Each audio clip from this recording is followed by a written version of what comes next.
तो दोस्तों ये देखिए मेरा बहुत ही सुंदर सा और प्यारा सा प्लांट है।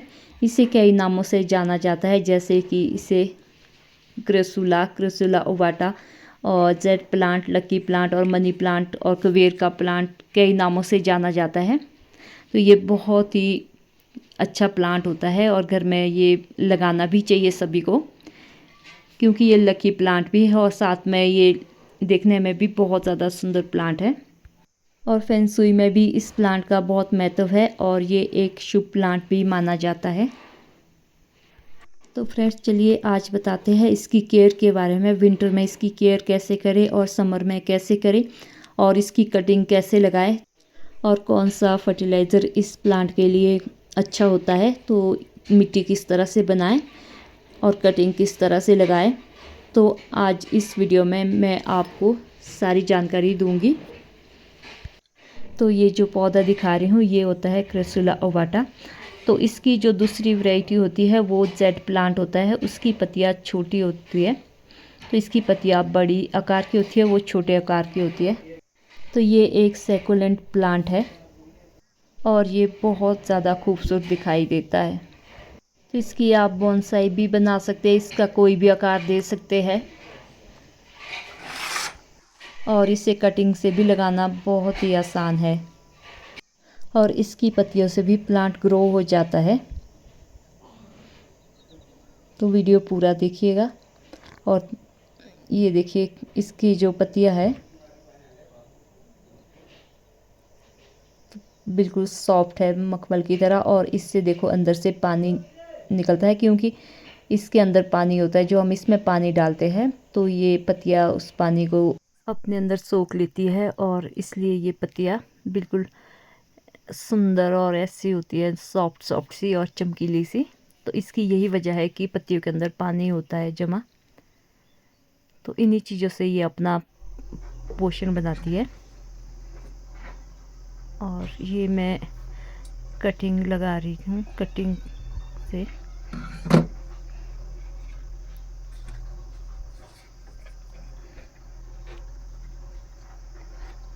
तो आज मैं कटिंग लगाऊंगी जो यहाँ पे प्लांटर है इसी में ही लगाऊंगी, क्योंकि जो सितंबर महीने में है ये कटिंग के लिए बहुत अच्छा महीना है।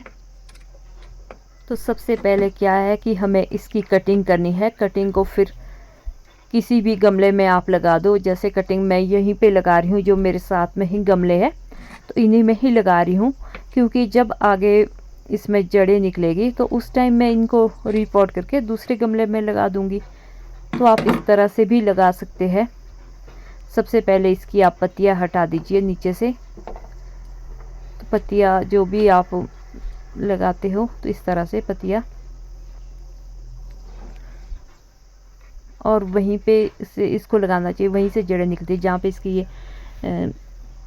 नीचे से गांठ जैसी होती है वहीं पे जड़ें निकलती है। तो इस तरह से मैं कुछ यहीं इसी प्लांट के नीचे प्लांटर में लगा दूंगी। और 2-3 मैंने गिलास किए हैं, गिलास छोटे छोटे डिस्पोजल गिलास, उसमें मैंने रेत भरा है, कुछ मैं रेत में ग्रो करूँगी। तो इसके लिए जितनी बुरबुरी मिट्टी हो, ये देखो डिस्पोजल गिलास है, इसके लिए जितनी बुरबुरी मिट्टी हो उतना ज़्यादा अच्छा है। तो ये गर्मी में, जैसे सर्दी में तो इसकी केयर करनी पड़ती है कि इसे पाले वगैरह से बचाना पड़ता है, जैसे पाला ठंडी हवा से बचाना पड़ता है, नहीं तो ये ख़राब भी हो जाता है। और सर्दी में इसकी देखभाल करनी पड़ती है। सर्दी में हमें इसे अंदर रखना चाहिए जहाँ पे बर्फ़ या पाला ना पड़े। तो गर्मी में क्या है कि गर्मी में भी जैसे ज़्यादा धूप हो, इसे डायरेक्ट धूप भी ज़्यादा नहीं चाहिए होती है, 2-3 घंटे की धूप में ये अच्छा चल पड़ता है। ज़्यादा धूप की वजह से भी ये थोड़ा मुरझाने लगता है, बट इसमें गर्मी में खाद और पानी का टाइम टाइम से ध्यान रखना पड़ता है। सर्दी में तो इसमें कम से कम 2-3 हफ्ते में एक बार ही दे दो, 2 हफ्ते में एक बार पानी दे दो, हफ्ते 10 दिन में। पर गर्मी में इसे मतलब दूसरे तीसरे दिन तो पानी ज़रूर ही देना पड़ेगा।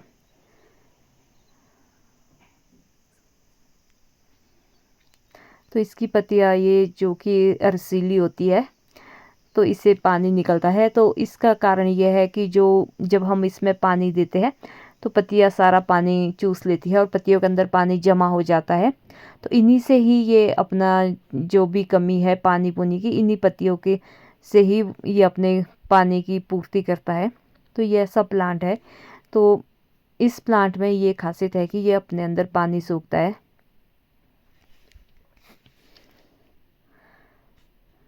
तो ये प्लांट बहुत ही ज़्यादा अच्छा और सुंदर होता है और लकी प्लांट भी होता है। मैंने अभी ये ज़्यादा टाइम नहीं हुआ इस प्लांट को लगा के, मैंने अभी फागुन में शायद इसके मतलब एक कटिंग ही लगाई थी मैंने, हाँ शायद मार्च महीने में, हाँ मार्च में लगाया था मैंने। इसकी कटिंग लेकर आई थी मैं शिमला से, तो कटिंग से ही मैंने ग्रो किया था क्योंकि मैं दीदी के घर से लेकर आई थी इसी साल मार्च में।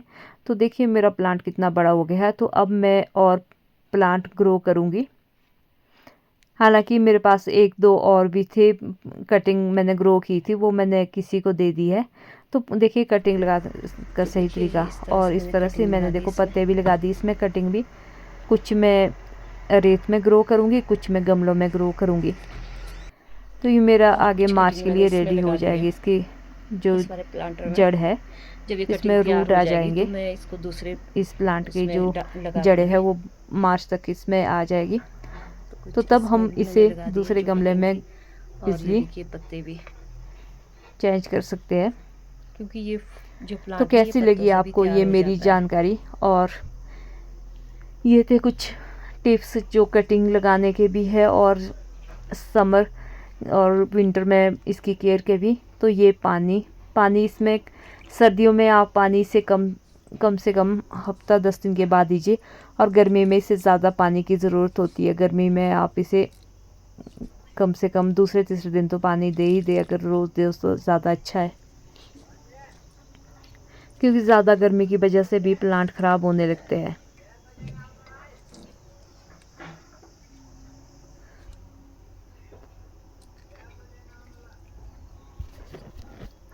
तो आज मैंने इतना सा काम कर लिया है कि ये मैंने लगा दी है, क्योंकि सितंबर महीना सबसे बेस्ट है। अगस्त और सितंबर सबसे बेस्ट होता है किसी भी कटिंग के लिए। मैं सोचा चलो अब सितंबर का लास्ट है तो ग्रो कर देती हूँ।